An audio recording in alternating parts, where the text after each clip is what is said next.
Efforce-toi de te présenter devant Dieu comme un homme éprouvé, un ouvrier qui n'a point à rougir, qui dispense droitement la parole de la vérité.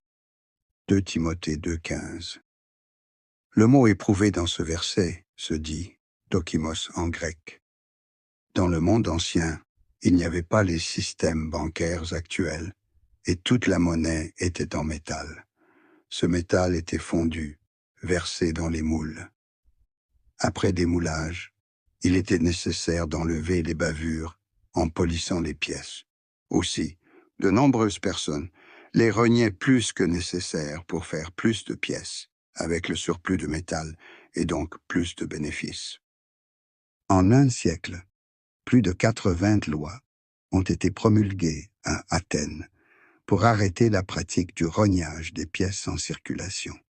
Seuls quelques changeurs intègres n'acceptaient pas de fausse monnaie et ne mettaient en circulation que les pièces au bon poids. On appelait ces changeurs des dokimos, c'est-à-dire éprouvés ou approuvés. Timothée était d'origine grecque et connaissait l'histoire des dokimos.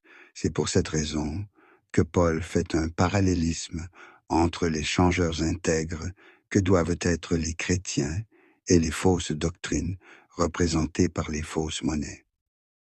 Paul invite donc Timothée à être un dokimos spirituel qui s'opposera aux fausses doctrines à l'image des changeurs intègres de l'époque qui luttaient contre la fausse monnaie. De même, le Seigneur invite chacun de ses enfants à rester fermement attachés à la vérité, qui est la parole de Dieu, pour atteindre le standard qu'il a établi et refuser tout mélange avec des enseignements contraires à la Bible.